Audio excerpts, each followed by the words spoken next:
বাচ্চাদের ডিপ্রেশন যথেষ্ট হয়, শতকরার হিসাবে কিন্তু কম নয়। কিছু কিছু ক্ষেত্রে স্টাডিতে দেখা গেছে শতকরা 10 ভাগ পর্যন্ত বাচ্চাদের মধ্যে কিন্তু ডিপ্রেশন থাকে। এ মা, 25-এ মাত্র 12 পেলি, আগের বারে 5 পেয়েছিলি, কিন্তু 12 তো ভালো নম্বর না, সবাই তো 25-এ 25 পেয়েছে। সেটা কিন্তু বাচ্চা যদি দেখে যে এটা তো সম্ভবই না, আমার 25-এ 25 আমি পাবো না, তাহলে আমার পক্ষে এটা করা সম্ভব না, তাহলে আর চেষ্টাটাই ছেড়ে দিই, তাহলে কিন্তু বাচ্চাটি তার দিকে এগোবেই না। যেমন একটা বাচ্চা হাঁটতে যখন শেখে, প্রথম দিকে টলমল করে পড়ে যায়, কিন্তু বাড়ির লোক তো বলে বাহ তুমি হাঁটতে পারছো, নাকি তো দুম করে দুটো থাপ্পড় মারে না যে তুই এখনও পুরো স্বাভাবিক বন্য বড়দের মতো দৌড়তে পারছিস না কেন। আমরা যেমন আস্তে আস্তে গুটি গুটি পায়ে হাঁটতে শিখি, বাচ্চারাও তো শিখছে, তাকে সেই জায়গাটায় তাকে উৎসাহ দেওয়া, এই উৎসাহ দিলে অনেক কাজের কাজ হবে।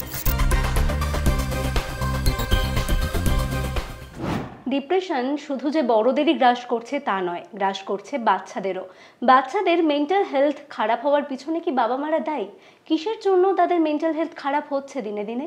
সেই বিষয়ে বিস্তারিত আলোচনা করার জন্য আজকে জিও বাংলার হেলথ কথার এপিসোডে আমার সাথে পেয়ে গেছি সাইকিয়াট্রিস্ট প্রফেসর ডক্টর দেবাশিস সান্যালকে। স্যার, ওয়েলকাম টু হেলথ কথা। নমস্কার। আজকে টপিকটা বোধহয় আলোচনা করা ভীষণভাবে গুরুত্বপূর্ণ, কারণ বাচ্চাদের মেন্টাল হেলথের সমস্যা আমরা বোধহয় রিসেন্টলি ভীষণভাবে শুনতে পাচ্ছি। তার জন্য কি বাবা মারা সত্যিই দায়ী?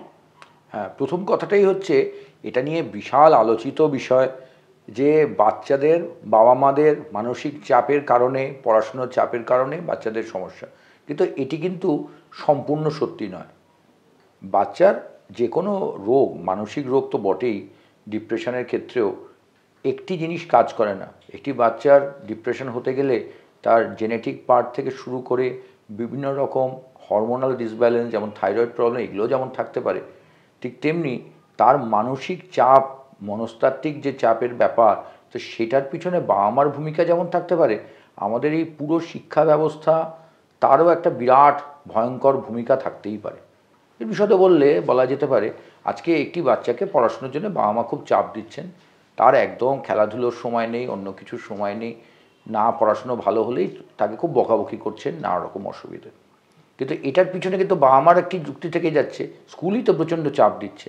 স্কুল সবসময় বলছে আপনার বাচ্চার রেজাল্ট ভালো করলো না, আমাদের স্কুল থেকে তাহলে তাকে সরিয়ে দিতে হবে, আমাদের স্কুলে সবাই দারুণ রেজাল্ট করে, 90% পায়, 95 পায়। তাহলে এবার স্কুলকে যদি আমরা জিজ্ঞেস করি, স্কুল বলবে আমরা তো নিরুপায়, বোর্ড থেকে আমাদেরকে একটা বিরাট সিলেবাস দিয়ে দিয়েছে, সেই সিলেবাসের চাপ আছে, আর আমরা যদি সাংঘাতিক একটা ভালো রেজাল্ট না করি, অন্য স্কুলেদের সাথে যেন আমরা প্রতিযোগিতায় পিছিয়ে যাব, তাহলে তাদের ভূমিকা। তাহলে এবার সব দিক দিয়ে কেন দেখা যাচ্ছে যে আমাদের যে গোটা শিক্ষা ব্যবস্থা, তাতে যে সিলেবাস তৈরি হচ্ছে, যেভাবে সেই সিলেবাসটাকে নিয়ে যাওয়া হচ্ছে, সব জিনিসেরই একটা ভূমিকা রয়েছে। আর এর সাথে সাথে পড়ে রয়েছে নিশ্চয়ই বাবা মার মধ্যে অবচেতনে তারা যা পারেননি সেটাকে পেতে, বাচ্চার মধ্যে দিয়ে পেতে হবে, সেটার একটা ভূমিকা। কিন্তু তার সাথে বাবা মা দেখছেন একটা সাংঘাতিক রকমের ওই যাকে লোকে বলেন ইনসিকিউরিটি কিসে, চাকরির ক্ষেত্রে, বিভিন্ন জায়গার ক্ষেত্রে। তো তাহলে তারা বলছেন যে বাবা আমার বাচ্চা যদি এই অমুক একটা করতে পারে, আইআইটিতে ঢুকে যেতে পারে, তাহলে সাংঘাতিক হবে, তাহলে তাকে ছোট্টবেলা থেকেই ওই রকম একটা সাংঘাতিক একটা চাপের মধ্যে রাখলে সে হয়তো ওই রকম একটা দারুণ পরীক্ষায় রেজাল্ট করবে, তাহলে সে তার একটা ভবিষ্যৎটা নিশ্চিত হয়ে যাবে। তাহলে এই জিনিসটা কেউ কাউকে দোষ দেওয়া যাবে না, এখানে অনেকের ভূমিকা, এবং সেখানে আর দুর্ভাগ্যজনকভাবে ওই বাচ্চাটি কিন্তু তার জাতাকলে পড়ে যাচ্ছে। কেউ দোষী নয় প্রকৃতভাবে, কিন্তু আমাদের এই গোটা যে ওই সিস্টেমটি, সেই সিস্টেমটি কিন্তু এই ধরনের একটি জায়গা তৈরি করছে, চাপ, একে অপরকে চাপ দিয়ে জায়গাটা তৈরি হচ্ছে। এই যে চাপের পর্ব ধাপে ধাপে এগোচ্ছে, সেইটাকে আমাদেরকে বুঝতে হবে, তা না হলে কিন্তু আমরা এগোতে পারবো না। বাবা মার জন্য হচ্ছে তা নয়, বাবা মা কিছুটা এই প্রসঙ্গের মধ্যে এসে পড়ছেন, কিন্তু তার সাথে সাথে কিন্তু এই গোটা যে শিক্ষা ব্যবস্থা এবং আমাদের যে সমাজ ব্যবস্থায় চাকরি না পাওয়া প্রভৃতি নানা রকম যে ব্যবস্থা, সেগুলি সব কিছুরই ভূমিকা এর মধ্যে রয়েছে। আপনার কথা টেনেই আমি বলবো, এই যে বাবা মাদের স্বপ্ন পূরণের ইচ্ছে বাচ্চার ওপর চাপিয়ে দেওয়া, বা বাবা মারা চাইছেন যে বাচ্চা ডাক্তার ইঞ্জিনিয়ার হোক, বাচ্চা হয়তো সেটা চাইছে না, সেই জিনিসটা বাবা মায়ের স্বপ্নই তাদের স্বপ্ন হয়ে যাচ্ছে, তাদের নিজেদের স্বপ্ন হয়তো কোথাও গিয়ে হারিয়ে যাচ্ছে। তাতে কি কি ক্ষতি হচ্ছে বাচ্চাদের? প্রথমতই হচ্ছে বাচ্চাটি যা পছন্দ, প্রত্যেক বাচ্চা কিন্তু আলাদা, এই ব্যাপারটি আমাদের বাবা মারা এবং আমাদের শিক্ষা ব্যবস্থাও কিন্তু বোঝে না। অনেক বছর আগে আমাদের একটা গল্প ছিল যে একটি জঙ্গলে কে সব থেকে শক্তিশালী প্রাণীর প্রমাণ হবে, তো দেখা তাতে পরীক্ষা কি না, যে তাড়াতাড়ি গাছে উঠতে পারবে সেই হচ্ছে সর্বশ্রেষ্ঠ। তো দেখা গেল বাঁদর সব থেকে তাড়াতাড়ি উঠে গেল, কিন্তু হাতি কিন্তু উঠতে পারলো না। তাহলে প্রমাণিত হলো হাতি সব থেকে দুর্বল প্রাণী আর বাঁদর সব থেকে সবল প্রাণী। এটা কি ঠিক? না, একদমই নয়। কেননা সেই পরীক্ষার যে তত্ত্বটি ব্যবহার করা হলো, যেভাবে পরীক্ষাটা নেওয়া হলো, সেটা হাতির পক্ষে উপযোগীই ছিল না। ঠিক তাই আমাদের শিক্ষা ব্যবস্থাও তাই হচ্ছে, পরীক্ষা যেগুলো নেওয়া হচ্ছে তাতেও সব বাচ্চার যা ইচ্ছা, সব বাচ্চার যাতে তার যে অভিমুখে যেতে চায় তার জন্য আমাদের শিক্ষা ব্যবস্থা একদমই তৈরি নয়। তার ফলে বাবা মাও তৈরি নন। এবং ওই যেটা বললাম, বাবা মার মধ্যে স্বপ্নপূরণ ছাড়াও তাদের মধ্যে কিছু ধ্যান ধারণা রয়ে গেছে যে ডাক্তার ইঞ্জিনিয়ার এগুলো হলেই সে সফল হবে, সমাজে বাবা মারও একটা স্বীকৃতি হবে যে আমার ছেলে ডাক্তার হয়েছে, ইঞ্জিনিয়ার হয়েছে প্রভৃতি। এটাও যেমন রয়েছে, কিন্তু তার সাথে ওই যে যেটা আমি একটু আগেই বললাম, ইনসিকিউরিটি। বাবা মা মনে করছেন ও বাবা ছেলের খুব ছবি আঁকায় ভালো লাগে, কিন্তু ছবি এঁকে কী হবে, ওটা দিয়ে তো আর রোজগার হবে না, তাহলে তাকে ওই ইঞ্জিনিয়ারিংয়ের দিকেই তাকে জোর করে ঠেলে পাঠায়, যদিও সে করতে চাইছে না। তো এই ব্যাপারটা আমি তাই জন্য বলবো যে আমাদের পুরো জিনিসটার মধ্যে যেহেতু বিকল্পের জায়গাটা যথেষ্ট কম এবং বাড়ির লোকের মধ্যেও এই ভয়টি নিহিত হয়ে রয়েছে, কিন্তু সেই জায়গাটাকে দূর করার জায়গা থাকতে পারতো যদি স্কুলের মধ্যেই ব্যবস্থা থাকে যে আলাদা এই ধরনের জিনিসগুলোকে, যেটাকে এক্সট্রা ক্যারিকুলার অ্যাক্টিভিটি, সেগুলোকে যথেষ্ট উৎসাহ দেওয়া গেল। একটি ছেলে যে খুব ভালো ছবি আঁকে, স্কুল থেকে বাবা মাকে বলে জানালো যে আপনার ছেলের মধ্যে একটি আলাদা প্রতিভা রয়েছে এটাতে, তাকে সেটাতে এগোতে সাহায্য করুন। তাহলে এই ধরনের জিনিস হলে কিন্তু এগোতে পারে। বাবা মা কিন্তু সব ক্ষেত্রে প্রতিবন্ধক নয়। এই কিছুদিন আগে বিশ্বের দাওয়াতে সেরা যে হলো, ছেলেটি কিন্তু ক্লাস 4-এ লেখাপড়া ছেড়ে দিয়েছিল। তার বাবা মাই কিন্তু তাকে সেটা করতে সাহায্য করেছিলেন, কারণ তারা বুঝেছিলেন ছেলের মধ্যে একটা অদ্ভুত দাবায় ক্ষমতা রয়েছে, ছেলে কিন্তু এগোতে পারে। তাহলে আমরা এই যে যখন আলোচনা করি যে বাবা মা চাপ দিচ্ছেন, আমরা অনেকগুলো উল্টো বিকল্প কিন্তু দেখছি। এই কিছুদিন আমরা এই ক্রিকেটের যে টুর্নামেন্টটি চলছে তাতেও একটি 14 বছরের ছেলেকে দেখতে পাচ্ছি, তার বাবা মাও কিন্তু তাকে অসীম উৎসাহ দিয়েছেন যাতে সে তার ক্রিকেটের ক্যারিয়ার তৈরি করতে পারে। তাহলে সব দিকটাই রয়েছে। তবে হ্যাঁ, ওই বাবা মার মধ্যেকার ওই যে ভয়, দুশ্চিন্তা, এগুলোর থেকে অনেক সময় ভুল সিদ্ধান্ত হচ্ছে, তার ফলে বাচ্চাটি অসম্ভব চাপে পড়ে যাচ্ছে এবং সমস্যা তৈরি হচ্ছে। তো অবশ্যই, কিন্তু ওই যেটা বললাম, দোষারোপ নয়, আমরা সবসময় বলবো যে এইখানে সর্বদিকটাকেই বুঝে এগোতে হবে এবং তার একটা সমাধান বার করতে হবে। ডিপ্রেশন শব্দটার সাথে এখনো হয়তো অনেক বাবা মা সেভাবে পরিচিত নন, কারণ আমরা অনেকের থেকেই শুনতে পাই বা অনেক বাবা মাদের মুখেই শুনতে পাই ডিপ্রেশন আবার কি, নাটক করছে বাচ্চা, এই ওয়ার্ডটা পার্টিকুলারলি আমরা খুব শুনতে পাই। এই বিষয়ে কি বলবো? হ্যাঁ, প্রথমতই হচ্ছে মানসিক যে কোনো সমস্যা, ডিপ্রেশন তার মধ্যে মুখ্য। কারণ বিশ্ব স্বাস্থ্য সংস্থা বারবার বলে এসেছেন মানুষের যে রোগগুলি হয় তার মধ্যে সব থেকে যেটা বেশি সংখ্যক হওয়ার রোগগুলোর মধ্যে একটি কিন্তু ডিপ্রেশন, অর্থাৎ মানসিক অবসাদ। কিন্তু এটা বললে কি হবে, আমাদের মধ্যে সেটার জায়গাটা কিন্তু এখনও মেনে নেওয়াটা খুব মুশকিল। মনের যে রোগ হতে পারে সেটা যে আমার নিজের হাতে নয়, নাটক নয়, রোগ হতে পারে, সেটা এখনও উপলব্ধির স্তরে নেই। তাই আমাদেরকে অনেক সময় করতে হয়েছে যে দীপিকা পাডুকোন, যিনি কিনা এখন একজন বিশাল প্রতিষ্ঠিত নায়িকা বম্বের ফিল্ম জগতের, তার ডিপ্রেশন হয়েছিল এবং তার চিকিৎসা হয়েছিল, সেটা কিন্তু আমাদেরকে অনেক সময় বলতে হয় যে দেখো ডিপ্রেশন কিন্তু ওনারও হয়েছিল, উনি সুস্থ হয়েছেন। তো এটা হলো কেন? একমাত্র ফিল্ম স্টারদের তো আর ডিপ্রেশন হয় না, সবারই হয়, কিন্তু আমাদের সাধারণ মানুষ ফিল্ম স্টারের হয়েছে থেকে এটা ব্যাপারটা মানতে রাজি হন কিছুটা, যে না তাহলে রোগ বটে ওটা। কিন্তু সেই জায়গাটা বাচ্চাদের ক্ষেত্রে হলে তো আরও সমস্যা। লোকে তাও বড়দের মধ্যে ডিপ্রেশনটা মানতেই পারেন, কারণ মানুষের সাধারণভাবে ধারণা ডিপ্রেশন বোধহয় ওই অফিস কাছারির অসুবিধে, চাকরির জটিলতা, প্রেমজনিত সমস্যা প্রভৃতি, এর থেকে বোধহয় ডিপ্রেশন হয়। তাহলে বাচ্চাদের তো এগুলো নেই, তাহলে কেন ডিপ্রেশন হবে? তাহলে বোধহয় নাটক।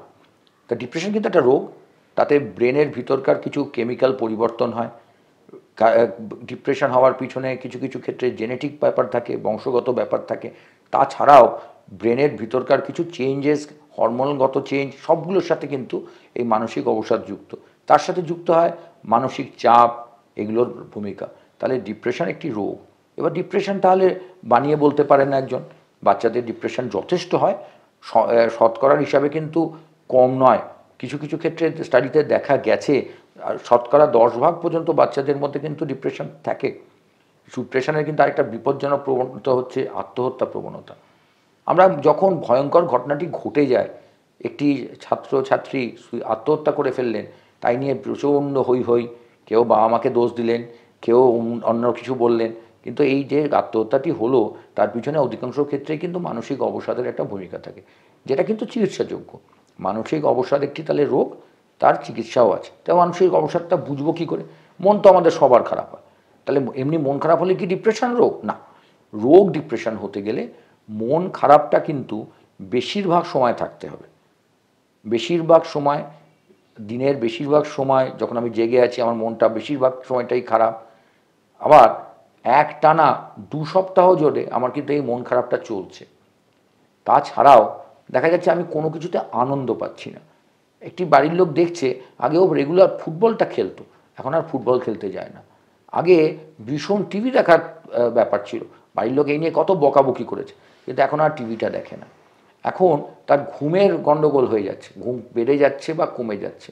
বাড়ির লোক খুব রাগারাগি করছেন যে সকালে তুই ঘুম থেকে উঠিস না, তুই ইচ্ছা করে করছিস। হয়তো তার মানসিক অবসাদের দরুন সাধারণভাবে ঘুম কমে যায়, কিন্তু কারো কারো ক্ষেত্রে ঘুম বেড়েও যেতে পারে।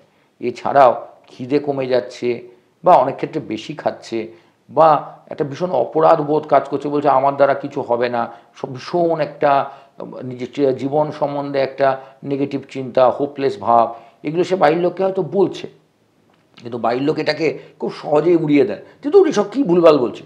এটা এরকমভাবে উড়িয়ে না দিয়ে ব্যাপারটাকে গুরুত্ব সহকারে তার সাথে বসে কথাবার্তা বলা।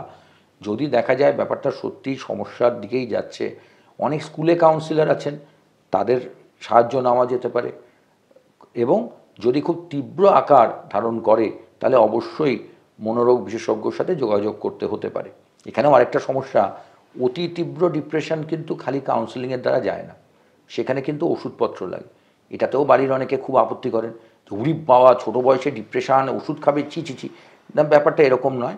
কেননা ডিপ্রেশনের যে একটা চিকিৎসার একটি কোর্স আছে, সাধারণভাবে 9 মাস থেকে 1 বছরের একটি কোর্স করা হয় ওষুধে। এবং আজকের দিনে যেসব ওষুধ আছে তার অধিকাংশই কিন্তু প্রচণ্ড ঘুমের অ্যাকশান বা অন্য ধরনের যেসব সাইড এফেক্ট নিয়ে লোকেরা ভয় পান সেটা কিন্তু নেই। বিশ্বে কিন্তু প্রচুর বাচ্চারা ডিপ্রেশনের ওষুধ খেয়ে সুস্থ হয়ে স্বাভাবিক জীবন যাপন করেছে, তাহলে সেটা কিন্তু সাংঘাতিক নয়। কিন্তু ওই যে আমরা বললাম, বাচ্চার মধ্যে হঠাৎ করে একটা আচরণগত পরিবর্তন, এগুলো দেখলে কিন্তু বাড়ির লোককে সতর্ক হতে হবে। আরেকটা জিনিস অনেক সময় আমরা খেয়াল করি না, বাচ্চাটি খুব বিরক্ত হয়ে যাচ্ছে, রেগে যাচ্ছে, তার পিছনেও কিন্তু অনেক সময় ওই মানসিক অবসাদের ভূমিকা থাকতে পারে। বাচ্চাটির ধৈর্য কমে যাচ্ছে, আগে তার মা তাকে সব কথায় নানা রকম বলতো, সে কিন্তু সুন্দরভাবে সেটা মেনে নিতে পারতো, এখন খুব রেগে যাচ্ছে। এই রেগে যাওয়ার পিছনেও কিন্তু অনেক সময় মানসিক অবসাদ কাজ করে, কারণ তার ধৈর্যটা কমে গেছে। ধৈর্য কমে গেলে অটোমেটিক যেটা দেখা যাবে যে সে খট করে রেগে যাচ্ছে। তাহলে এই জিনিসগুলো খুব গুরুত্বপূর্ণ। এই ডিপ্রেশন রোগের জন্য যেমন আত্মহত্যা একটা বিপজ্জনক জিনিস, লেখাপড়াটা আস্তে আস্তে ব্যাহত হয়ে যাওয়া, কেউ কেউ ডিপ্রেশনকে সমাধান হিসাবে কোনো কোনো বাচ্চারা নেশার দিকে চলে যাচ্ছে, আকৃষ্ট হয়ে যাচ্ছে। তাহলে সেই জায়গাটা যেহেতু খুব গুরুত্বপূর্ণ, তাহলে প্রথম কথা মেনে নেওয়া যে হ্যাঁ, বাচ্চাদেরও ডিপ্রেশন হয়। ডিপ্রেশন হলে বাচ্চার দোষ নয়, সে নাটক করে না, ডিপ্রেশন রোগ হিসাবেই হচ্ছে, তাকে নিজেই ইচ্ছা করে করছে না। চিকিৎসা আছে, আমাদের বিভিন্ন জায়গা রয়েছে, আজকের দিনে বিভিন্ন মঞ্চ রয়েছে, স্কুলেও অনেক ক্ষেত্রে রয়েছে, তার বাইরেও রয়েছে। তাহলে সেটা নিশ্চিতভাবেই তার সাহায্য নেওয়া, যাতে বাচ্চাটি একটি সুন্দর জীবন পেতে পারে। থ্যাংক ইউ ডাক্তারবাবু। এই পরামর্শগুলো বাবা মাদের অবশ্যই শোনা উচিত। মানে এই এপিসোডটা বিশেষত বাবা মাদের জন্যই, আমাদের আজকের এপিসোডটা, এবং বাবা মায়ের আশেপাশেও যারা রয়েছেন তাদেরও বোধহয় এই বিষয় নিয়ে জানাটা ভীষণভাবে দরকার। এবার আমাদের দর্শকদের কিছু প্রশ্ন রয়েছে আপনার জন্য, আমি দেখে নেব প্রথম প্রশ্ন কী রয়েছে। নাম সিমি চৌধুরী। আমার একটা কোয়েশ্চেন ছিল, পড়াশোনা বাচ্চারা যারা করে তো তাদের জন্য আমরা মানে অমনোযোগী যারা হয় তাদের কিভাবে শাসন না করে টেক কেয়ার করা যায়? প্রথমত এই যে হাত তোলার ব্যাপারটা এত জটিল কেন? আমরা যদি ওই সাধারণভাবে হিউম্যান রাইটস, শিশুদের অধিকার এগুলোর ব্যাপারে না গিয়েও যদি বলি, এই মারধর করাতে উপকারে হয়েছে এই জায়গাটা কিন্তু সারা পৃথিবীতে বিভিন্ন গবেষণায় প্রমাণিত হয়নি। বিভিন্ন রকমের প্যারেন্টিং, অর্থাৎ কিনা কীভাবে বাবা মা তার বাচ্চাকে মানুষ করবেন তার কিছু কথাবার্তা বলা হয়েছে। তাহলে ওই যে আগেকার দিনে একটা স্ট্রিক্ট প্যারেন্টিংয়ের কথা বলা হতো, তো সেই জায়গাটাতে দেখা গেছে তার থেকে যে খুব সাংঘাতিক ফল হয়েছে সেটা কিন্তু দেখা যায়নি।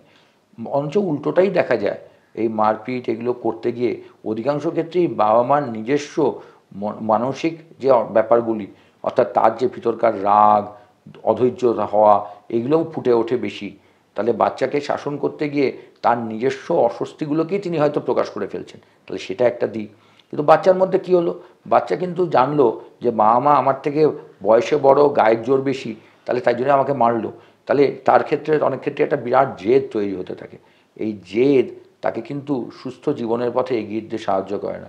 অনেক ক্ষেত্রে এই যে ভায়োলেন্স, যে মারধর, এগুলোকে আমরা কিন্তু স্বীকৃত করে নিলাম। তাহলে আজকে আমি একটা বলছি, বাচ্চাটি স্কুলে মারামারি করে, তাহলে সেটা খারাপ, কিন্তু বাবা মা তাকে বাড়িতে মারধর করলেন, সেটা ভালো। তাই এই জায়গাটা তো একটা দ্বন্দ্ব তৈরি হয়, তাহলে বাচ্চারা সেটাকে কিন্তু খুব ভালোভাবে নিয়ে চলতে পারে না। তাহলে আমরা মারধর না করে কি করব, মারধরের ব্যাপারটা হচ্ছে পানিশমেন্ট মোড, অর্থাৎ আমরা একটা শাস্তি দিলাম। কিন্তু আমরা কিন্তু আজকের দিনে জানি এমনকি জেলখানাতে পর্যন্ত এই জেলকে জেল না বলে আমরা কিন্তু বলছি সেটা কিন্তু মানুষকে একটা পরিবর্তন করার দিকে নিয়ে যাওয়ার কথা নিয়ে আলোচনা হচ্ছে, তাহলে সংশোধনাগার বলা হচ্ছে। তাহলে একটি বাচ্চাকে সংশোধন করাটা দরকার, তাকে ওই শাস্তি দেওয়াটার থেকে। তাহলে সংশোধন করার জন্য কী করা যেতে পারে, একটা বোঝানোর ব্যাপার তো নিশ্চয়ই আছে। দুম করে প্রথমেই মারধর করার দিকে না গিয়ে বোঝানো, বাচ্চাটি বুঝতে পারলো না, সেক্ষেত্রে একটি উপায় যেটা কিনা তার যে আচরণগত পরিবর্তনের জন্য, সেটা হচ্ছে একটা রিওয়ার্ড মেকানিজম। রিওয়ার্ড কিন্তু ঘুষ দেওয়া না, যে বাবা তুই স্কুলে যেতে চাস না, তুই কালকে স্কুলে গেলে তোকে 2টো চকলেট দেবো, সেটা কিন্তু না। কিন্তু বাচ্চাটি দেখলো সে পরপর কয়েকটা দিন স্কুলে যাওয়ার পরে কিন্তু তাকে তার জন্য একটু পুরস্কৃত করা হলো, সে সামান্য যে কোনো একটা জিনিস হতে পারে। এটা বাচ্চাটিকে তার ওই ভালো ব্যবহারটিকে আরও মজবুত করতে সাহায্য করে। আরেকটা জিনিস খুব জরুরি, সেটা হচ্ছে বাচ্চাটি যে কোনো জিনিসে একটু সফল হলো, একটা ছোট্ট ক্লাস টেস্টে একটু ভালো নম্বর পেয়েছে, বাড়ির লোক কি সাধারণত কি দেখা যায়, এ মা 25-এ মাত্র 12 পেলি, আগের বারে 5 পেয়েছিলি, কিন্তু 12 তো ভালো নম্বর না, সবাই তো 25-এ 25 পেয়েছে। বঞ্চ তাকে উল্টোটা বলে, তুই তো আগের থেকে ভালো উন্নতি করেছিস, তাহলে তুই তো আরও উন্নতি করতে পারিস, আমরা খুশি হয়েছি। বাচ্চাটি কিন্তু বুঝলো আমি কিন্তু একটা দিকে এগোচ্ছি, আমি বাচ্চাটিকে যে একটি টার্গেট সেট করে দিচ্ছি, সেটা কিন্তু বাচ্চা যদি দেখে যে এটা তো সম্ভবই না, আমার 25-এ 25 আমি পাবো না, তাহলে আমার পক্ষে এটা করা সম্ভব না, তাহলে আর চেষ্টাটাই ছেড়ে দিই, তাহলে কিন্তু বাচ্চাটি তার দিকে এগোবেই না। তাহলে আমাদের এটা তাকে যখনই আমরা এগোতে সাহায্য করতে গেলে আমাদেরকে কিন্তু তাকে একটি যেটা থেকে সম্ভব তার পক্ষে সেরকম একটা লক্ষ্য দেওয়া, এবং সেটা সে তার ধারে কাছেও যখন সে পৌঁছচ্ছে তাকে তার জন্য কিন্তু সাধুবাদ দেওয়া, তাকে বলা যে না তুমি করছো, এগোচ্ছ। এইটা কিন্তু অনেক ক্ষেত্রেই হয়ে ওঠে না। হয়তো অনেক সময় বাবা মা চেয়ে বা না চেয়ে সমালোচনাটাই বেশি করে ফেলেন। সমালোচনা থাকবে, কিন্তু সমালোচনা না করে কনস্ট্রাকটিভভাবে চলা, হ্যাঁ এটা তোমার একটু খারাপ হয়ে গেল কিন্তু এগোতে পারবে, এটাই হলো ব্যাপার। অর্থাৎ এটা পজিটিভ দিক থেকে ব্যাপারটাকে বলা, সেটা খুব জরুরি। আর যে কোনো বাচ্চার একটি ছোট অ্যাচিভমেন্ট, বাচ্চাটি এসে বলছে আমার আজকে রেজাল্টটা খারাপ হয়েছে বটে, কিন্তু স্কুলে একটা গোল দিয়েছি ফুটবল, ভালো, তোমার ফুটবলের গোল দিয়ে কী হবে, তো কিছু হবে না, তো তুই ওই পড়ার রেজাল্টই খারাপ হচ্ছে আর কী হবে। কিন্তু ঠিক উল্টো, বাচ্চাটি ওইটা কী করলো, বাহ তুই তো ভালো করেছিস, খুব সুন্দর একটা গোল দিয়েছিস, ভালো, এটা তো ভালো জিনিস। এটা কিন্তু বাচ্চা বুঝলো আমার কাজে কিন্তু আমি প্রশংসাও পাই, তাহলে সেইটা কিন্তু বাচ্চার কাছে একটা খুব পজিটিভ জিনিস, যেটা বাচ্চারা চায়। আর তার থেকেও বড় কথা, বাচ্চা বুঝলো বাবা মা কিন্তু আমাকে সবসময় একটা ফেলিয়ার মনে করে না, এবং বাবা মা আমার কাছে যা চায় তার অনেকটা কিন্তু আমার পক্ষেও করা সম্ভব, কেন বাচ্চা তো বাবা মাকে তো তারা প্রশংসা করছে। এই জিনিসগুলো কিন্তু মনে রাখা খুব দরকার, এগুলো খুব সামান্য জিনিস, কিন্তু এই কথাগুলো অনেক ক্ষেত্রেই আমাদের হয়তো বাবা মাও ব্যস্ত থাকেন, হয়তো চাকরি করছেন বা অন্য কিছুতে ব্যস্ত, তাদের পক্ষে অনেক সময় তারা বিরক্ত থাকেন, বাচ্চার সাথে বিকেলবেলায় বা সন্ধ্যেবেলায় দেখা হলো, খুব রেগে গেলেন, তো এই জায়গাটা খেয়াল রাখতে হবে। আমার রাগ, আমার যে অফিসের সমস্যা, তার জন্য তো বাচ্চাটি দায়ী নয়, তাহলে তার সাথে যখন আমরা করছি তাহলে এই জায়গাটা খেয়াল রাখা। এবং সব থেকে বড় কথা ওই যেটা বললাম, বাচ্চার চেয়ে ছোটোর থেকে ছোট যে কোনো একটা জিনিস যাতে সে এগোচ্ছে পারছে, সেটাকে সবসময় তাকে একটা পজিটিভ জিনিস তাকে বলা এবং তাকে তার জন্য একটা প্রশংসা করা। আমরা যখন ওই মারামারির গল্প থেকে আমাদের আলোচনা করা উচিত যে আমরা বাচ্চাটিকে কি তার ছোট ছোট যেগুলো এগোচ্ছে, ছোট ছোট যেগুলো একটা পদক্ষেপ, যেমন একটা বাচ্চা হাঁটতে যখন শেখে প্রথম দিকে টলমল করে পড়ে যায়, কিন্তু বাড়ির লোক তো বলে বাহ তুমি হাঁটতে পারছো, নাকি তো দুম করে 2টো থাপ্পড় মারে না যে তুই এখনও পুরো স্বাভাবিক অন্য বড়দের মতো দৌড়তে পারছিস না কেন। আমরা যেমন আস্তে আস্তে গুটি গুটি পায়ে হাঁটতে শিখি, বাচ্চারাও তো শিখছে, তাকে সেই জায়গাটায় তাকে উৎসাহ দেওয়া, এই উৎসাহ দিলে অনেক কাজের কাজ হবে। এবার দ্বিতীয় প্রশ্ন কি আছে দেখে নেব। আমি সুদীপ সেন বলছি। বাচ্চা কুসঙ্গে মিশছে কিনা সেটা কি করে বুঝবো? যে কুসঙ্গ ব্যাপারটা খুব জটিল, বাড়ির লোক অনেক ক্ষেত্রেই এই কুসঙ্গ জিনিসটাকে একটু অন্যভাবে দেখেন। বাড়ির লোকের যাকে পছন্দ নয় বিভিন্ন কারণে, তার সেটা তার ভাষাগত কারণ, অনেক অন্যান্য কারণ, তার জন্যে বাড়ির লোক মনে করছেন ও তার ঠিক সঠিক সঙ্গ নয়, তাহলে সেগুলো কিন্তু গণ্ডগোল। তাহলে বাড়ির লোকের কিন্তু একটি বায়াস কাজ করছে সেক্ষেত্রে। তাহলে এই কুসঙ্গ জিনিসটা বুঝতে হবে। কুসঙ্গ বলতে কি, তাকে খারাপ দিকে নিয়ে যাবে। খারাপ দিক বলতে তাকে লেখাপড়া বা এই রাস্তাগুলো বা কোনো জীবনের এগোনোর পথে থেকে সরিয়ে নিয়ে যাবে। লেখাপড়া সবসময় কিন্তু না থেকেও একজন একটা খেলাধুলোতে খুব ভালোর দিকে যাচ্ছে, তার যারা সঙ্গী তারা খুব ভালো খেলে, বাড়ির লোক মনে করছে ওরা তো খেলাধুলো করে, ওরা তো পড়াশোনাতে খুব ভালো নয়, তাহলে এইটা বাড়ির লোকের কাছে খারাপ সঙ্গ হতে পারে, কিন্তু খারাপ একটা আসল সঙ্গ নয়। খারাপ বলতে কি, যার থেকে কোনো যাদের সাথে সে মেলামেশা করে কোনো ভালোর দিকে কোনো এগোচ্ছে না, কোনো জীবনের অগ্রগতির দিকে এগোচ্ছে না, সেটা তারা সেই বন্ধুরা নেশার মধ্যে যুক্ত, বা আজকালকার দিনে কোনো খারাপ জিনিসপত্র, ছবি বা অন্যান্য ভিডিও বা এগুলো দেখার একটা জায়গা তৈরি করছে, সেই জায়গাগুলোকে বাড়ির লোকের হস্তক্ষেপ করা দরকার। ওই প্রথম কথাটা হচ্ছে এই কুসঙ্গ কথাটাকে আগে বুঝে নিতে হবে। অনেক ক্ষেত্রে এটাকে কিন্তু বড্ড বিপরীতভাবে ব্যবহার করা হয়। কিন্তু যদি দেখা যায় যে ওই যেগুলো নিয়ে আমরা ভয় পাই, যে কুসঙ্গ বলতে যেখানে হচ্ছে সে একটি যে এমন ধরনের বন্ধুরা তাকে একটু অন্য পথে চালনা করতে পারে, সেটা নেশার দিকে হতে পারে, বা আজকালকার দিনে যেটা আমরা একটা অ্যাডোলেসেন্সের সময় দেখি, তারা হয়তো ফিজিক্যাল রিলেশনশিপ এসবের দিকে চলে যাচ্ছেন ওইটুকু বয়সে, বা তারা পড়াশুনোর থেকে সরে গিয়ে এক বিভিন্ন রকম ইন্টারনেটে গেম বা এই ধরনের জিনিসের আসক্তির দিকে নিয়ে যাচ্ছে। হ্যাঁ, সেই ধরনের বন্ধুত্বের সাইকেলটা নিশ্চয়ই খারাপ। তাহলে কি করে বোঝা যাবে? অবশ্যই দেখা যাবে তার আগেকার যে বন্ধুদের সাইকেলটা হঠাৎ করে সে পরিবর্তন হয়ে গেল। সে যাদের সাথে মিশতো তাদের কথা সে আগে কোনোদিন জানাই যায়নি, এবং তাদের সম্বন্ধে বাড়ির লোকের সাথে যদি কথাবার্তা হয় জানা যাবে তারা যে ধরনের জিনিসগুলো দিয়ে যাচ্ছে সেগুলো হয়তো খুব পজিটিভ দিক নয়। এবং তার সাথে সাথে বাড়ির দেখা গেল বাচ্চাটি লুকোছাপা করছে, গোপন করছে, ওই তাদের সাথে মেলামেশাটাকে বাড়ির লোককে জানতে দিতে চাইছে না, তাদের সাথে লুকিয়ে কথা বলছে ফোনে বা অন্য কিছু। তো এইগুলো একটা নিশ্চিতভাবেই আমাদের বুঝতে সাহায্য করবে যে হ্যাঁ, হয়তো যাদের সাথে সে মেলামেশা করছে সেই জায়গাটা বা সেটিও সচেতন যে তারা খুব একটা সঠিক পথের পথিক নয়, তাহলে সেই জায়গাটাতে তখন বাড়ির লোকের হস্তক্ষেপ করা দরকার। এই হস্তক্ষেপটা কিন্তু জটিল।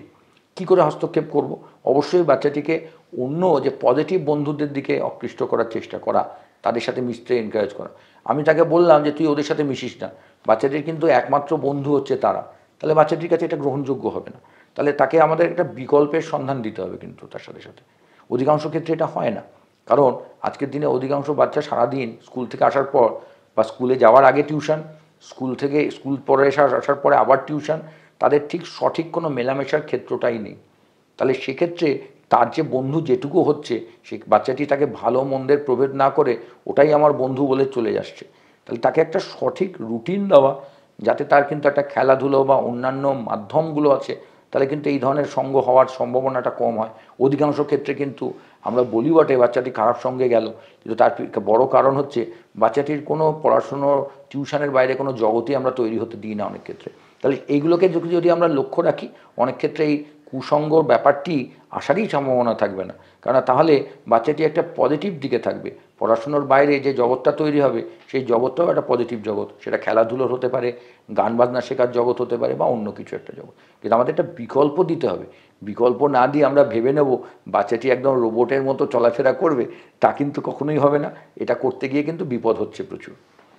থ্যাংক ইউ সো মাচ ডাক্তারবাবু, এত সুন্দরভাবে এই বিষয়গুলো আমাদের বোঝানোর জন্য, আমাদের দর্শক যারা অভিভাবক রয়েছেন তাদের বোঝানোর জন্য। দর্শকদের জন্য বলবো যে ডাক্তারবাবু যে বিষয়গুলো বললেন অবশ্যই আপনারা মাথায় রাখবেন, বাচ্চাদের বুঝুন, বাচ্চাদের সাথে সময় কাটান। আর এরকম আরও অনেক হেলথ কথার এপিসোড দেখার জন্য প্রত্যেক বুধবার এবং শুক্রবার ঠিক সন্ধ্যে 6টার সময় চোখ রাখতে হবে জিও বাংলার হেলথ কথায়। নমস্কার। নমস্কার।